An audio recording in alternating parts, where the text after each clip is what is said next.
queria que você entendesse algo nessa noite. Nós vamos compartilhar uma palavra, muito mais um sentimento do meu coração, com a revelação que o Senhor tem nos dado da palavra. E eu creio que a minha oração o dia todo foi, o tempo todo orei ao Senhor, Deus, sejam pessoas que vão ouvir aqui, seja se estiver gravando e alguém vai ouvir, está gravando, né? E vai ouvir depois, seja alguém que vai contar para alguém, vai receber algo hoje, vai conseguir transmitir para alguém. Mas o Senhor falou muito forte no meu coração, que muitas pessoas, durante o dia de hoje, estavam sendo impedidas do suicídio. Eu não sei quando vai ser, eu vi muitas pessoas, e muitas pessoas sendo curadas de crise de ansiedade, depressão. Esse é um dia que nós separamos, e diante do Espírito Santo, eu te falei com o Bruno na semana passada, não foi por um politicamente correto, já porque é o Setembro Amarelo. O Senhor teve testemunho do meu coração, em que eu enxerguei esse sábado. O Senhor me lembrou na semana passada de ser um culto específico para isso, e eu creio no poder da igreja, eu creio no poder da oração, eu creio no poder da palavra, e eu creio no poder da mobilização da igreja para algo muito maior do que esse culto. Há tantas pessoas que você aqui representa, que estudam com você, que moram com você, que fazem parte da sua família, e eu creio que o Senhor não nos chamou só para ser livres do suicídio, da depressão, da ansiedade. O Senhor nos chamou para ser um canal de libertação contra essas coisas, de cura contra essas coisas. Eu quero ler algo para você, é um comentário em cima de um livro do John Piper. John Piper é um teólogo muito equilibrado, muito bíblico, um grande homem de Deus, um grande pastor também, de um grande rebanho, e ele fala em um dos seus livros um pouco sobre isso, e eu quero ler um comentário importante sobre isso. Todos vão estar atentos aqui? Amém? Não converse como está sendo esse ambiente mesmo, vamos continuar com esse ambiente de reverência. Eu creio que o Senhor está fazendo algo na sua vida, amém? E pessoas que talvez ainda não têm esse tipo de sentimento, e o diabo talvez planeja atacar você nessa área, ou então mesmo, você pode ser alguém, como todos nós estamos vulneráveis a isso. Eu vejo o Senhor livrando pessoas antes mesmo de terem os sintomas. Deixe o Senhor manifestar algo na sua vida. Eu creio no poder espiritual da palavra. A Bíblia diz que o Evangelho é a loucura da pregação do Evangelho. Isso está acontecendo aqui agora, o que o Bruno também estava fazendo, a pregação do Evangelho. Deus salva através da pregação, Deus batiza com o Espírito através da pregação, Deus cura através da pregação. Deus escolheu se revelar através da pregação também. Deus escolheu a loucura de um homem como você, falando do Evangelho, e o Senhor se manifestando na sua vida. Foi uma das formas que Deus escolheu, de salvar, de transformar, de curar. E é isso aí, não vou mexer, né? Não mexe quem está quieto, diz, né? O ditado. Vamos lá, estão comigo? John Piper, em seu livro O Sorriso Escondido de Deus. Qual livro?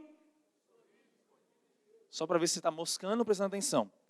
Deixa eu orar antes, que eu sinto que há ataques até na sua atenção hoje espiritual. O inimigo está furioso, como dizem por aí. Feche seus olhos, coloca a mão na sua mente. Diga assim: Pai, a minha mente é aberta, é focada para ouvir a sua palavra. Eu recebo da sua vida, da sua revelação, nessa noite, em nome de Jesus. Amém? Diga amém bem forte. O pastor gosta de barulho, é terrível. John Piper, em seu livro O Sorriso Escondido de Deus, trata desse assunto do suicídio com esmerado cuidado. Há duas posições que circulam no meio evangélico sobre o assunto, que revelam um desequilíbrio perigoso. Então tem duas posições, basicamente, da igreja evangélica, que inclusive são um pouco perigosas, devido quanto elas são antagônicas. Não assustou não, né? Muito bem. A primeira delas liga a depressão à ação demoníaca. Os defensores dessa vertente afirmam que as pessoas deprimidas estão oprimidas e até possuídas por demônios. A segunda interpretação vincula a depressão a algum pecado específico ainda não confessado. Assim, uma pessoa fica deprimida porque esconde algum pecado que precisa ser confessado e abandonado. Muito bem. Não subscrevemos essas duas interpretações. Não queremos nenhuma delas completamente. Julgamos-las deficientes e injustas. É muito verdade que uma pessoa pode ficar deprimida em virtude do seu envolvimento com algum demônio.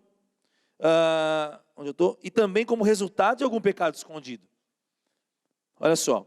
Porém, uma pessoa pode ser assolada pela depressão, mesmo levando uma vida cheia do Espírito Santo. Assim como um indivíduo pode ser cheio do Espírito e ter um problema cardíaco, um problema respiratório, também uma pessoa pode estar plena da presença de Deus e enfrentar o drama da depressão, que é uma das maiores causas do próprio suicídio. Essa é uma posição interessante. Então, não significa que não pode ter uma ação de demônio no processo de gerar aquela depressão. Mas você não pode chamar a depressão de um demônio. Não é um demônio. Entende? Não existe o demônio da depressão. Não tenho esse entendimento. Como o Bruno disse aqui, pode ser uma ação demoníaca gerando algo que vai... Porque o diabo está agindo. E nós estamos num mundo caído. As pessoas fazem mal umas às outras também.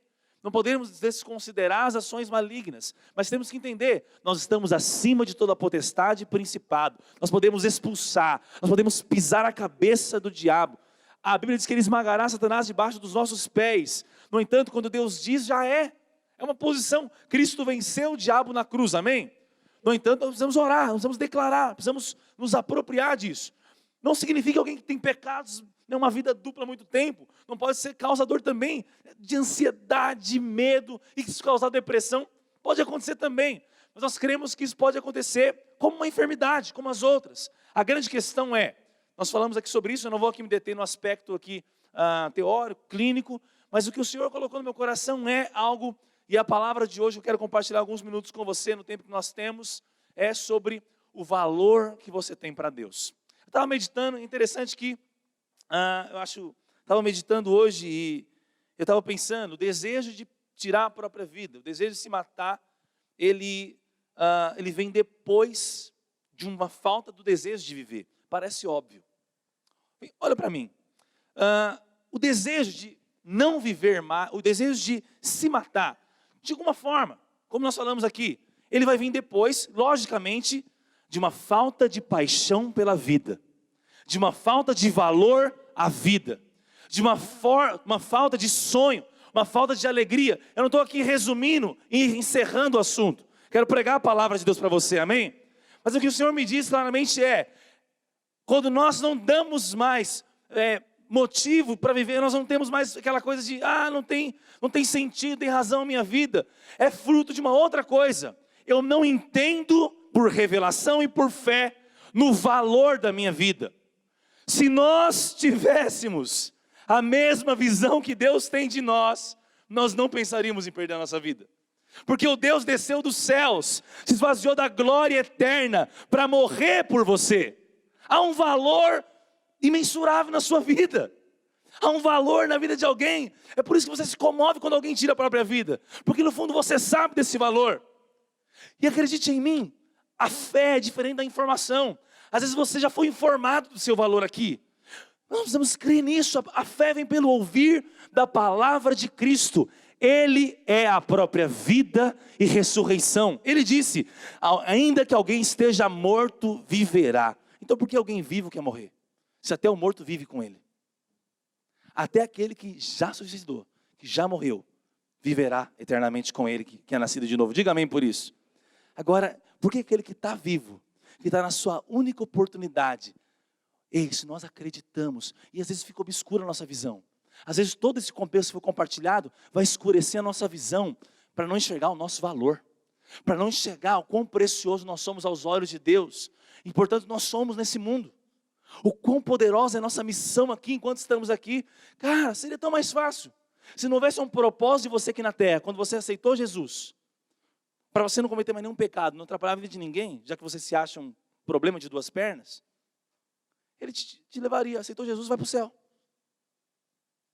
O plano de Deus não é só salvar você do inferno, é salvar você de uma vida miserável que não toca outras vidas. Há um propósito da igreja aqui na terra. Há um propósito de cada filho de Deus na terra. Há pessoas para serem alcançadas com essa mensagem. E como nós falamos, as coisas que acometem aqueles que não conhecem o Senhor, também se acometem contra nós. A Bíblia diz que os mesmos ventos e ondas que deram contra a casa edificada sobre a rocha, numa parábola em Mateus, são os mesmos ventos e ondas que deram contra a casa edificada sobre a areia. a mesma coisa acontece nas duas, mas uma permanece e a outra é derrubada. Você está firmado na rocha que é Cristo. As ondas podem vir, as mentiras do diabo podem vir, mas a vida e ressurreição habita dentro de você. O Cristo que te ama profundamente pode te tirar de qualquer buraco escuro, qualquer lugar fundo, qualquer lugar que você acha que ninguém te ache. Você não pode se esconder dos olhos de amor de Deus. Ele te ama. Há um valor na sua vida. Nós não precisamos combater o suicídio, a depressão, com medo do assunto, ou com medo de orar por isso, ou com medo de transmitir a nossa alegria em Cristo. Não! Ele é a própria vida, Ele habita dentro de mim. Pode acontecer comigo, mas se vier acontecer comigo, essas ondas e ventos baterão contra mim, mas o Senhor me sustentará. Eu não posso crer diferente. Ei, deixa eu te falar uma coisa. Além dos terríveis diagnósticos, terríveis pesquisas, terríveis números com relação ao suicídio, o pior de tudo isso é você ouvir tudo isso e ficar com medo dessas doenças. O amor de Deus lança fora todo medo. Você não precisa ter medo. Uma coisa é a prudência, uma coisa é a consciência que você não é o Superman, outra coisa é o medo. O medo é uma das maiores causas do desejo de você perder a vida. Na Bíblia tem um grande profeta que quis se matar no dia que ele estava amedrontado, Elias. Elias estava com medo de morrer. E é uma forma bizarra, porque durante a vida de Elias, o profeta Elias, ele enfrenta tantos homens, tantas coisas. Tem coisas extraordinárias que acontecem em Elias. Elias é o cara que ora e cai fogo. É o cara que ora, para a chuva, depois ora de novo, a chuva volta. Ele é um dos profetas que mais experimentaram milagres. Ele é um dos profetas que mais manifestaram força física, vigor. Não sei se você sabe, mas Elias, ele consegue dizer o seguinte: eu e o Senhor somos como uma multidão. Diga aleluia por isso. Ele diz isso diante de 700 profetas de Baal e poste-ídolo. E depois de tudo, sabe o que acontece? Depois que ele vence, Deus mostra a glória dele, ele mata-os todos na espada, sozinho. Ele era alguém muito forte, só que aí depois de uma ameaça de uma mulher, possuída por hormônios, brincadeira. É demônios agora, né? Falaram que os irmãos os hormônios. Eu não gostaria de demonizar os hormônios assim. Mas agora a grande questão é, esse cara, depois de uma grande vitória, depois de um tempo que ele é o super-herói da história, ele é humano. Ele vai se esconder numa caverna. Ele pediu a morte. E ele estava com medo. Eu não quero que você fique com medo. Ele estava com muito medo. E você vê todos os sintomas nele. Primeiro, ele se sente sozinho. Ele fala, só tem eu estou sozinho. Ele procura se isolar porque se sente sozinho. Ele não se sente sozinho porque se isolou. Ele se isolou porque se sentiu sozinho, mesmo na multidão. E Deus não tem medo de falar para ele, não está errado, tem 7 mil que não se dobraram. Você não está sozinho. Você pensa que está sozinho. Ele dorme, come, dorme de novo. Ele só quer dormir. Parece alguma coisa? Parece algum sintoma? Na Bíblia. Ele está numa caverna. Ele vê as coisas acontecendo, o vento, o fogo, onde Deus já esteve. Porque ele tem experiência na história dele com Deus. E Deus não está mais nas coisas que ele achava que Deus estava. Até uma frustração com Deus está instalada. E Deus se manifesta de forma que ele nunca conhecia antes, numa brisa suave. Vai estudar a história de Elias em depressão e pedindo a morte. Deus o alimentou, Deus cuidou dele, Deus direcionou ele. E uma das coisas que Deus disse foi, tá bom, você está cansado, né? Vai encontrar Eliseu. Vai orar por um sucessor. Vai andar com alguém. Olha para quem está do seu lado. Diga assim, eu preciso de você. Amém? Olha para cá. Elias pede a morte. Deus dá Eliseu para ele. Agora, ele aceitou. Ele foi atrás. E ele viveu. E ele teve, depois de 13 anos, que Eliseu sucedeu ele. Com certeza ele pensou que era o último dia do ministério dele. Imagina você fala, eu estou a fim de entregar. E Deus fala, tudo bem, só prepara um próximo. Imagina você fala, pastor, não quero. O Heitor chega em mim, pastor, não quero mais ministrar louvor. Não faz isso não, tá, Heitor? Por favor. Pastor, não quero mais ministrar louvor. Tá bom, filho, escolhe alguém aí, só para trocar. Acho que vai piorar a situação do cara. Pensei que era um pouquinho mais importante para você. Elias, Senhor, não aguento mais. Tá bom, vai lá, tal cidade, tem um cara chamado Eliseu. Pode impor a mão sobre ele.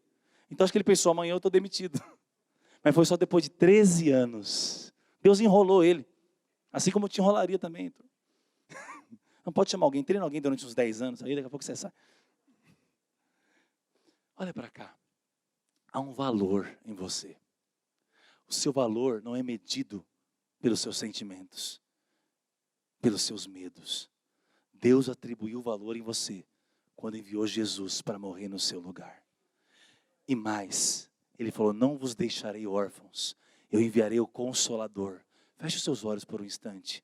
O Espírito Santo, o Espírito de vida, aquele que tem um consolo sobrenatural, aquele que é capaz, e aquele que ressuscitou Jesus dos mortos, que tem o poder da ressurreição, pode arrancar agora todo o sentimento de morte, todo medo, toda angústia. Ele é poderoso, Ele faz todas as coisas, Ele cura de todas as enfermidades. Nós não vamos parar de crer, porque alguma coisa aconteceu diferente do que críamos. Nós cremos no que está escrito, Ele é a vida.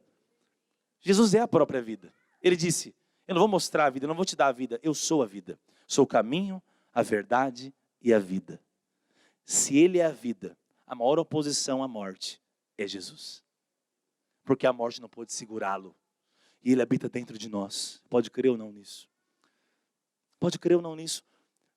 Não significa que eu não vou tomar um remédio. Não significa que eu não vou para um atendimento psicológico, psiquiátrico, seja qual que for.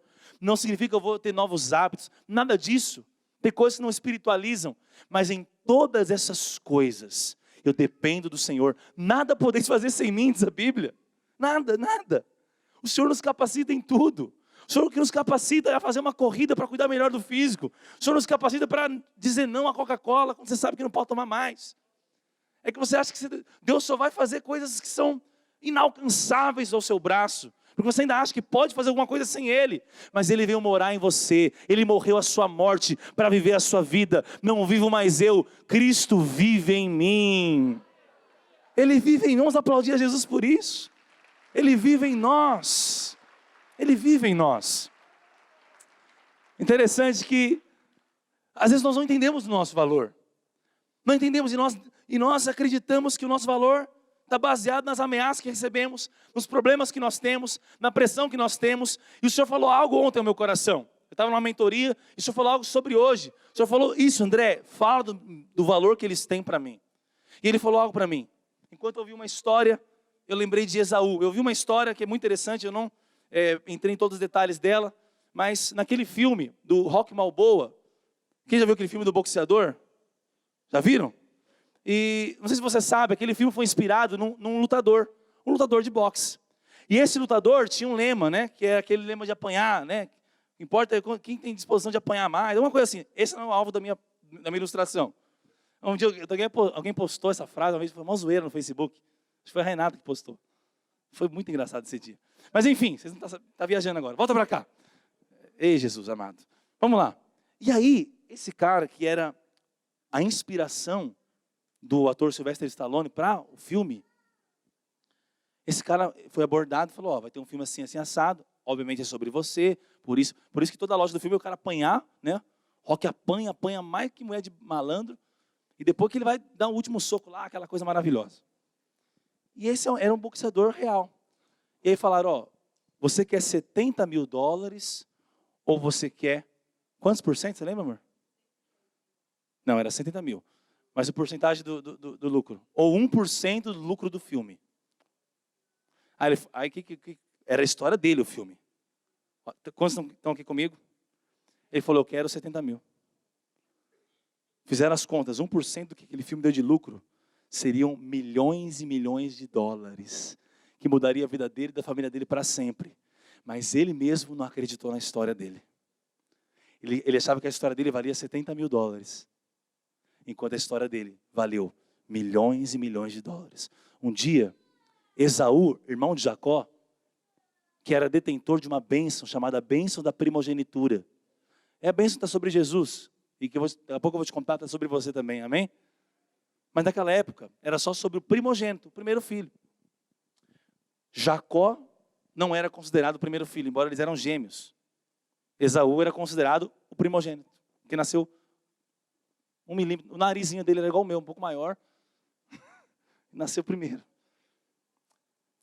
E um dia, é como essa história, ele trocou a bênção daquilo que ele poderia carregar, daquilo que a família dele carregava, por um prato de lentilha. Ele trocou. Era para ser Deus de Abraão, Deus de Isaac e Deus de Esaú.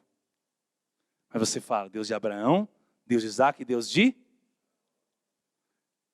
Jacó lutou por essa bênção. Às vezes até com trapaça, sem caráter, mas foi abençoado. Você gostou, né? Sem vergonha. Você viu a risadinha? Sem caráter, conseguiu, aleluia. Posso continuar fazendo as coisas. Quem está comigo aqui, diga amém. E aí ele troca. Isso eu falou no meu coração ontem. Ele falou, tem muita gente que é consciente daquilo que perdeu no propósito, nos dias que você falhou, nos dias que você trocou coisas eternas por coisas momentâneas. Aí você acha que você perdeu, porque em algum momento você não valorizou o que você carrega. Mas eu tenho uma boa nova para você hoje. Uma boa notícia para você hoje. Cristo morreu no seu lugar. Ele era o unigênito do Pai. Agora ele é o primogênito de muitos irmãos. Só que ele não pegou a bênção só para ele. A Bíblia diz que nós somos co-herdeiros com Cristo. Onde eu quero chegar com você? Nessa noite, isso é muito sério. Às vezes você define o seu valor pela oportunidade que você perdeu. Pelos dias que você perdeu. Pelos pecados que você cometeu. Pelas escolhas erradas que você teve. Você vai para um casamento e você acha, vai ser menos glorioso do que o outro, porque eu falei mais do que eu planejei para casar. Escolhi errado, fiz coisa que não deveria. Não precisa falar que é verdade, a gente sabe. Tem gente que acha que o seu valor está relacionado ao quanto você desvalorizou o que você carrega. Mas o Senhor falou, o seu valor é o valor que Ele pagou por você. E onde eu quero chegar com isso, com você? Que não importa se um dia você pensa que trocou tudo Deus tinha para você por um prato de lentilha, ou seja, por algo momentâneo. Hoje é um dia que Ele escolheu para te dizer novamente, o seu lugar, a sua herança está reservada para você. E por que isso é importante? Porque se o desejo de morrer é resultado da falta de desejo por viver, e a falta de desejo por viver é resultado da falta de valor que eu dou a mim, ou porque eu acho que eu desperdicei o valor que eu tinha, eu tenho algo para te dizer. Isso é uma grande mentira do diabo. Você não é menos valioso quando você falha mais. O seu valor não pode mudar aos olhos de Deus, porque quem atribuiu o valor a você é um Deus imutável, que tem um amor incondicional. Não tem nada que você pode fazer, do primeiro dia que você se converteu, até o último, que vai fazer com que Deus te ame mais do que já te ama, antes de você conhecer a Ele. Não tem nada, não tem uma boa obra, não tem um... Bernardo mandou parar de gritar, pode isso? Tem coisa que só filho faz, né? Olha aí, o filho bloqueando a ira do pai, isso aí é espiritual. Tá bom.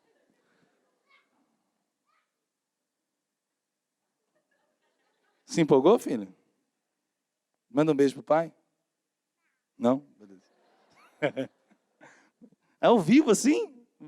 Tá filmando, não pode fazer essas coisas. Amém. Eu perdi todo o foco. Alguém coloca ele no berçário, pelo amor de Deus.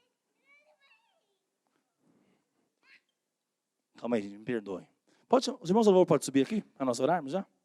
Já que eu perdi o foco. Onde eu estava mesmo? Quem lembra o que eu estava falando? Quem lembra o que eu estava falando? Quem lembra? Já percebi que está uma droga, porque ninguém nem lembra o que eu estava falando.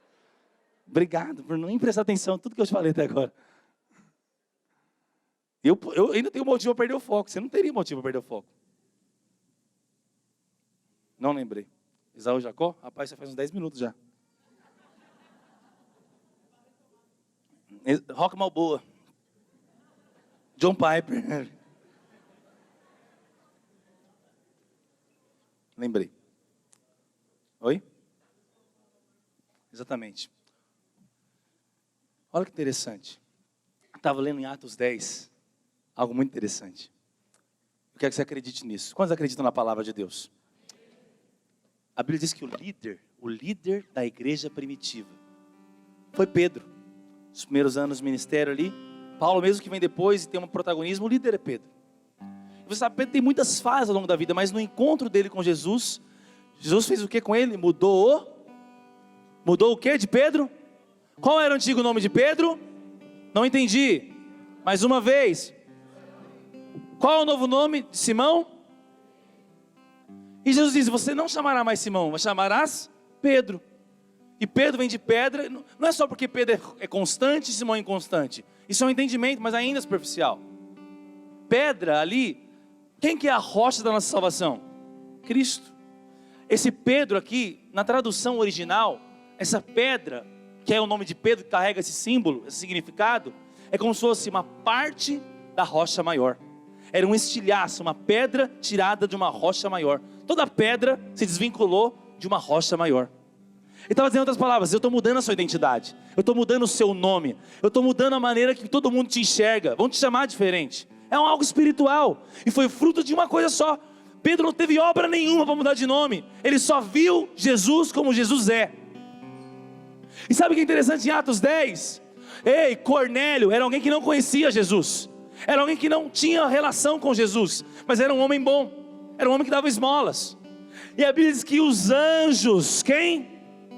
Os anjos apareceram para Cornélio e falaram, você vai procurar Simão, também conhecido como Pedro. E o Senhor falou logo no meu coração quando eu li isso em Atos 10, que o mundo espiritual respeita e já sabe de como Jesus te enxerga. Em outras palavras, os anjos não estão ajudando um fracassado. Quando você ora, os anjos não olham aquilo que você se olha no espelho, ou como as pessoas te olham.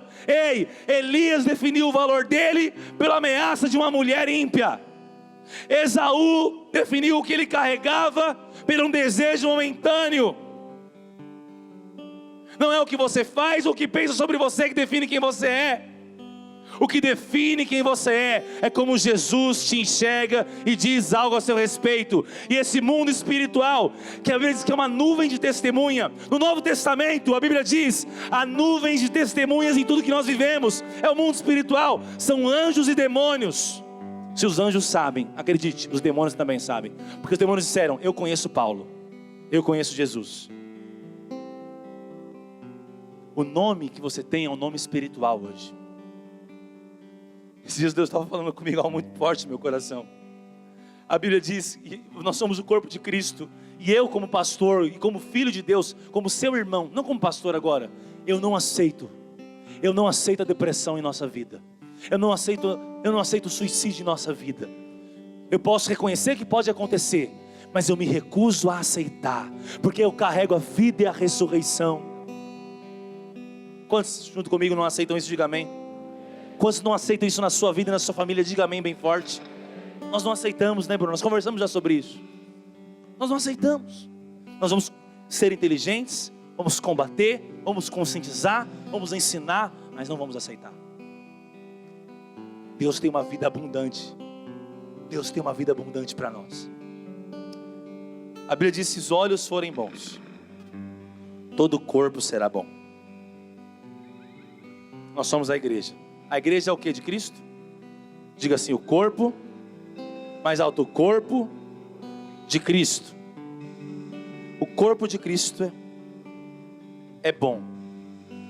Porque os olhos não estão no peito, os olhos não estão no braço, os olhos não estão na perna. Os olhos estão na cabeça, e o cabeça é Jesus. Os olhos deles são bons. Sabe por quê? Quando ele te olha, ele vê você como um justo, você como um curado, você como amado. Agora, qual é o símbolo dos olhos de Jesus glorificado? Chamas de... Quando teve o batismo com o Espírito Santo, as línguas, o fogo não foi nos olhos dos 120, foi na língua. Eram línguas de fogo.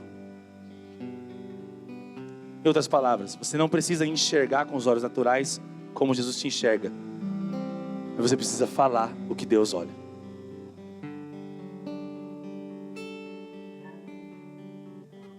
Ele olha. Se o fogo aponta para... O fogo no Velho Testamento é o holocausto que aponta para Cristo. É o holocausto que consome completamente a oferta. aquele fogo não podia parar de queimar no altar, para simbolizar um cordeiro ser sacrificado completamente, e essa chama não vai se apagar.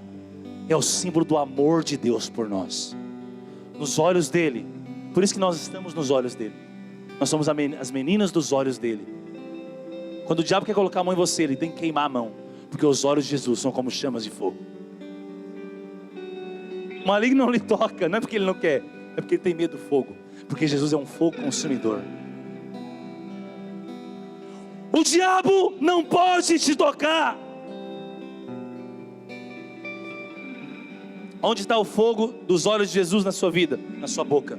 Você precisa falar o que Deus vê, e não o que você vê. Eu estou vendo sintoma, mas eu falo o que Deus vê. Deus vê a cura. Eu estou vendo medo, mas Deus vê a coragem. Eu estou vendo a depressão, mas Ele é a vida e a ressurreição. Eu estou sentindo vontade de morrer, mas Ele já morreu por mim, e Ele já morreu a minha morte.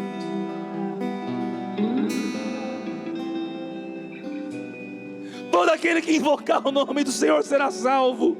A salvação não é só a salvação do inferno.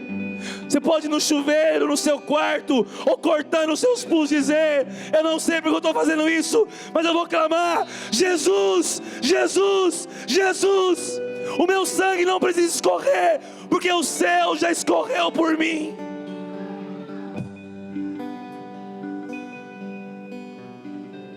Os seus filhos não terão depressão. Os seus irmãos não terão depressão. E se um dia os sintomas vierem, eu vou acreditar mais que Ele levou sobre si as nossas enfermidades. Se eu encaro como mais uma doença, é mais motivo para eu crer que não precisa estar em mim essa doença, porque Ele levou sobre si. Nós não vamos espiritualizar a parte que é natural, mas não vamos naturalizar a parte que é espiritual. Nós, como corpo de Cristo, como igreja, nós nos manifestamos hoje aqui num símbolo profético em Santo André, São Paulo, Brasil, América do Sul, planeta Terra, dizendo: nós não acreditamos mais nas mentiras do diabo do que nas verdades de Deus. Se Ele é a vida e a ressurreição, se ainda que eu esteja morto eu viverei, então enquanto eu estou vivo, eu viverei a vida abundante que Ele tem para mim.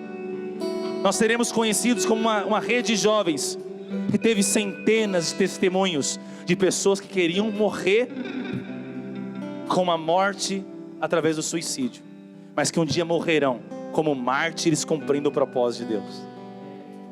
Porque a sua vida vale mais que um suicídio. A sua vida vale mais do que a depressão.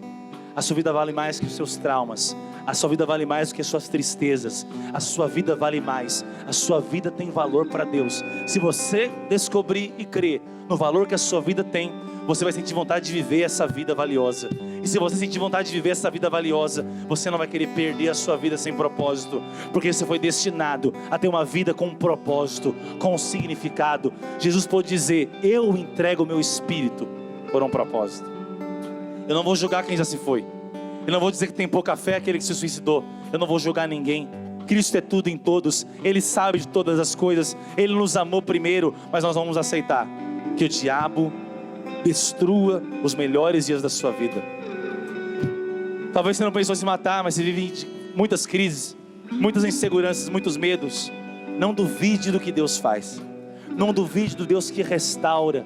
A lei do Senhor é perfeita. A lei ali é a palavra, e restaura a alma. Deus não quer só te manter vivo com uma vida medíocre. Deus quer te trazer à luz e dizer: a sua vida vai brilhar de novo. Você vai sorrir não para enganar alguém. Você vai sorrir com aquele sorriso que vem de um coração alegre. Ei, Ele te ama. Você não vai ter mais prazer na melancolia, vai ter prazer na vida que Deus vive. Uma vida de triunfo, uma vida de glória em glória. Eu não posso crer diferente.